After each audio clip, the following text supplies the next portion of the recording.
నమస్తే, welcome to Suman TV. నేను మీ విష్ణు. ప్రస్తుతం మనతో పాటు బిజినెస్ అనలిస్ట్ వెంకట్ గారు ఉన్నారు.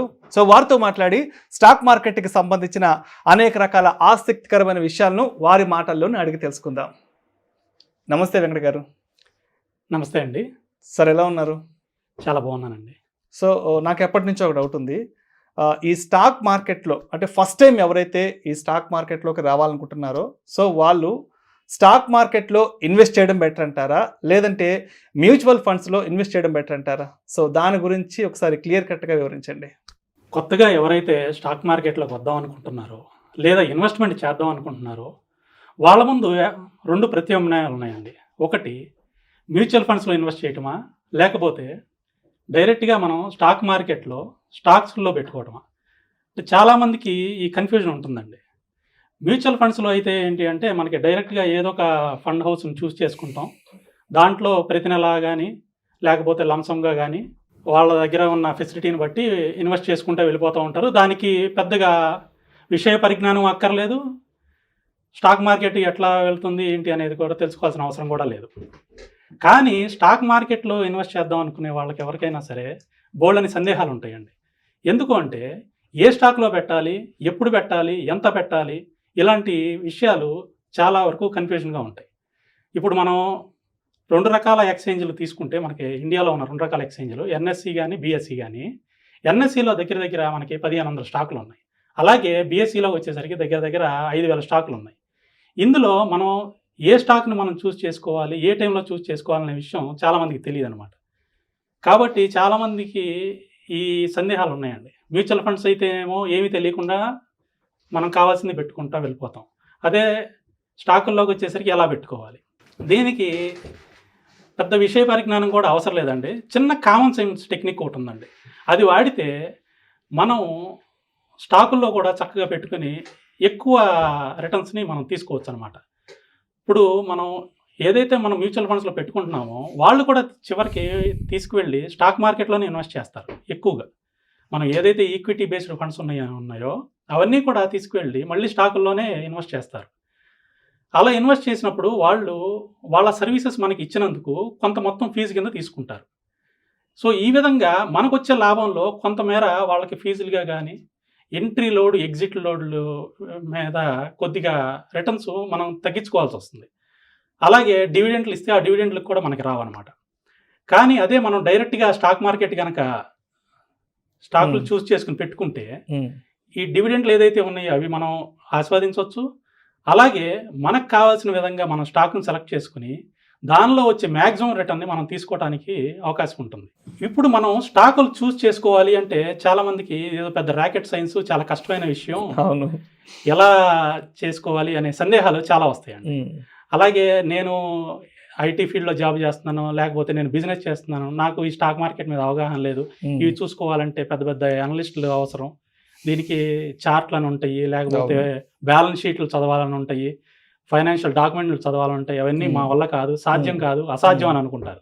కానీ ఇవేమీ లేకుండా చాలా సింపుల్గా, అంటే ఎవరైనా సరే ఆఖరికి ఒక 10th క్లాస్ పాస్ అయిన పిల్లాడు కూడా స్టాకులను చూస్ చేసుకునే విధానం నేను చెప్తానండి. వాళ్ళు దాంట్లో అంటే నేను ట్రేడింగ్ విషయం మాట్లాడట్లేదు, కేవలం ఇన్వెస్ట్మెంట్ విషయమే మాట్లాడుతున్నాను. చక్కగా వాళ్ళకి ఖాళీ ఉన్నప్పుడు చిన్న సింపుల్ టెక్నిక్తో కావాల్సిన విధంగా బాగా పర్ఫామ్ చేసే స్టాకుల్ని చక్కగా వెతుక్కుని వాటిల్లో వాళ్ళ దగ్గర ఉన్న ఏదైతే అమౌంట్ అవైలబుల్ ఉందో ప్రతి నెలా కానీ లేకపోతే వాళ్ళ దగ్గర ఉన్నప్పుడల్లా కానీ ఇన్వెస్ట్ చేసుకుంటా ఉంటే మ్యూచువల్ ఫండ్స్లో వచ్చే రిటర్న్స్ కన్నా కూడా స్టాక్ మార్కెట్లో మనం డైరెక్ట్గా ఇన్వెస్ట్ చేస్తే వచ్చే రిటర్న్స్ చాలా ఎక్కువ ఉంటాయండి. మీరు ఎంత పెద్ద మ్యూచువల్ ఫండ్స్ ఎలాంటివి తీసుకున్నా గడిచిన 10 సంవత్సరాల్లో అవి మనకి ఇచ్చిన రిటర్న్స్ వచ్చేసి 18% నుంచి 20% సిఏజిఆర్ ఇచ్చినాయండి. 10 సంవత్సరాల లాంగ్ రన్ తీసుకుంటే. ఏదో ఒక సంవత్సరం 2 సంవత్సరాలు కలబొద్దున మనం చేయకూడదు. ఇప్పుడు మ్యూచువల్ ఫండ్స్ చెప్పే వాళ్ళందరూ చాలామంది ఎలా అమ్ముకుంటారంటే దాన్ని లాస్ట్ ఇయర్ నుంచి మనం మ్యూచువల్ ఫండ్స్ తీసుకుంటే అన్నీ కూడా 50% 60% రిటర్న్స్ ఇచ్చిన మ్యూచువల్ ఫండ్స్ చాలా బాగుంటాయి అంటారు. ఎప్పుడైనా మనం ఒక లాంగ్ టర్మ్ తీసుకోవాలండి. కనీసం ఒక 10 సంవత్సరాలు తీసుకుని 10 సంవత్సరాల్లో మనకి రిటర్న్స్ ఏ విధంగా వస్తున్నాయి అనే దాన్ని బేస్ చేసుకుని మనం తీసుకుంటే అప్పుడు మనం స్టాక్ మార్కెట్లో పెట్టుకోవడం మంచిదా, మ్యూచువల్ ఫండ్స్లో పెట్టుకోవడం మంచిదా అనేది తెలుస్తుంది అనమాట.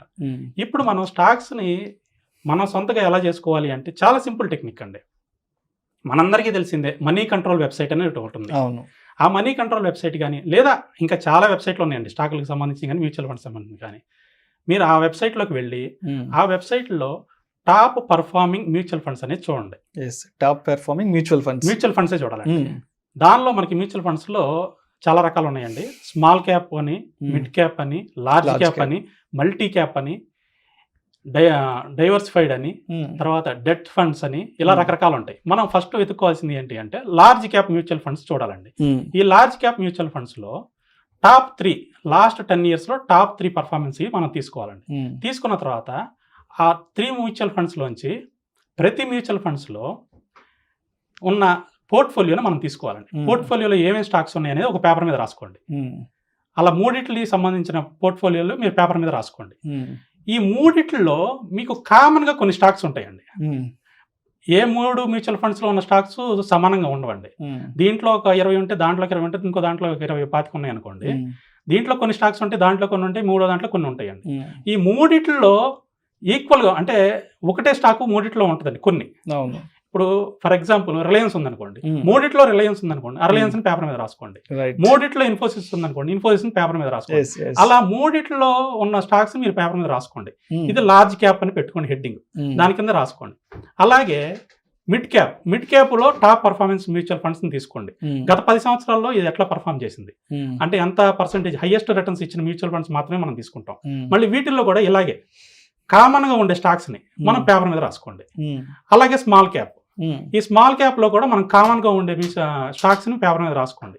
ఇప్పుడు మన దగ్గరికి ఒక 15 నుంచి 20 స్టాకులు వస్తాయి, అందుకని ఎక్కువ రావండి. నేను చేశాను 15 నుంచి 20 కన్నా ఎక్కువ స్టాకులు రావండి.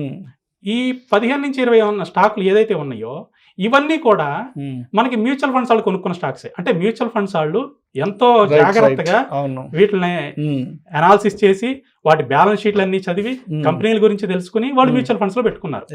ఇప్పుడు మనం అవన్నీ చేయకోకుండా ఒక అనలిస్ట్ డైరెక్ట్ గా పిక్ చేసిన స్టాక్స్ ని మనం తీసుకోగలుగుతున్నాం. సో దీనికి మనకు చేయాల్సింది జస్ట్ చిన్న కామన్ సెన్స్ టెక్నిక్ అంతే. ఈ విధంగా మనము మూడింటికి సంబంధించి తీసుకుని పక్కన రాసుకున్న తర్వాత మనం ఈ మూడిట్లో ఎంతైతే మనం ప్రతి నెల కానీ లేకపోతే ఒకేసారి ఇన్వెస్ట్మెంట్ చేద్దాం అనుకున్నామో మూడిట్లోనూ మనం సమానంగా డబ్బుల్ని మనం డివైడ్ చేసుకుని ఆ మూడిట్లో మనం ఇన్వెస్ట్ చేసుకున్నాము అంటే మనం మ్యూచువల్ ఫండ్స్ ఏదైతే ఇస్తుందో దానికి సంబంధించిన రిటర్న్స్ కన్నా కూడా మనం ఇలా ఇన్వెస్ట్ చేసుకుంటే వచ్చే రిటర్న్స్ ఇంకెక్కువ ఉంటాయండి. అలాగే వీటి మీద వచ్చే డివిడెండ్స్ ఏవైతే ఉన్నాయో ఆ డివిడెండ్స్ కూడా మనమే ఆస్వాదిస్తామండి. డివిడెండ్స్ అనేది మీ అందరికీ తెలిసిందే, మొన్నటిదాకా ట్యాక్స్ ఫ్రీ. సో ఆ డివిడెండ్స్ మీద వచ్చిన డబ్బులతో కూడా తిరిగి మనం స్టాక్ మార్కెట్లో మనం ఇన్వెస్ట్ చేసామనుకోండి, ఆ డబ్బులతో మళ్ళీ అయ్యే స్టాకులు కొనుక్కున్నాం అనుకోండి, మన పోర్ట్ఫోలియో ఆటోమేటిక్గా పెరిగిపోతూ ఉంటుంది. ఇంకో విషయం అండి, ఇక్కడ ఎప్పుడైతే మనకి అంటే ఇవన్నీ కూడా ఏంటంటే చాలా మందికి తెలియదు, ఎప్పుడైతే మనం స్టాక్ మార్కెట్లో మళ్ళీ స్టాకులు కొత్తగా కొనాలనుకుంటున్నామో నేను ఒక చిన్న టిప్ చెప్తానండి. ఏం లేదు, వెరీ సింపుల్ అండి. ఏదైనా పెద్ద కంపెనీ కానీ చిన్న కంపెనీ కానీ ఏదైనా స్టాక్ స్ప్లిట్ అని చేస్తూ ఉంటుందండి. స్టాక్ స్ప్లిట్ చేసిన తర్వాత చేసిన వెంటనే ఆ స్టాక్ ఏమవుతుంది అంటే అప్పుడు దాకా ₹1000 ఉన్న స్టాకు అది 2 షేర్స్ కింద డివైడ్ చేసింది అనుకోండి, 500 అయిపోతుంది. ₹1000 500 అయిపోతుంది. ఆ టైంలో కనుక మనం 500 అయిన తర్వాత కొనుక్కుంటే మళ్ళీ ఆ స్టాక్ ₹1000 అవడానికి చాలా అవకాశం ఉంది. ఆ విధంగా కూడా మనం ఏంటంటే తక్కువ రేట్లో కొనుక్కుని ఎక్కువ రేటుకి వెళ్ళినట్టు అవుతుంది. రెండోది, స్టాకులు మీకు తెలిసిందే స్టాక్ మార్కెట్లో ప్రతి 3 నెలలకు ఒకసారి మనకి రిజల్ట్స్ ఇస్తుంది. కంపెనీలు రిజల్ట్స్ అనౌన్స్ చేస్తాయి, క్వార్టర్లీ రిజల్ట్స్ అంటారు. క్వార్టర్లీ రిజల్ట్స్ ఇచ్చినప్పుడు వాళ్ళు ఏం చేస్తారంటే డివిడెండ్స్ ఇస్తారు. డివిడెండ్స్ ఇచ్చినప్పుడు ఒక డేట్ ఫిక్స్ చేస్తారనమాట. ఆ డేటు లోపల ఎవరైతే స్టాక్స్ హోల్డ్ చేస్తున్నారో వాళ్ళందరికీ మేము డివిడెండ్ ఇస్తాము అని. ఆ డేట్ తెలిసినప్పుడు ఏం చేస్తామంటే మనం ఇమీడియట్గా డేట్ ముందు మన స్టాకులు కొనుక్కుంటే ఆ డివిడెండ్ అనేది మనకు కూడా వస్తుందండి. ఆ డివిడెండ్ ఇచ్చిన తర్వాత మీరు కావాలంటే ఉంచుకోవచ్చు, తర్వాత అమ్మేసుకోవచ్చు. ఆ విధంగా కూడా మనం డివిడెండ్ని మనం తీసుకోవచ్చు అనమాట. ఈ విధంగా స్టాక్ మార్కెట్లో చిన్న చిన్న కామన్ సెన్స్ టిప్స్తో మనం కనుక పెట్టుకోగలిగితే పెట్టుబడి స్టాక్ మార్కెట్లో వచ్చే రిటర్న్స్ని మనం మ్యూచువల్ ఫండ్ రిటర్న్స్ కన్నా ఎక్కువ సంపాదించవచ్చు అండి.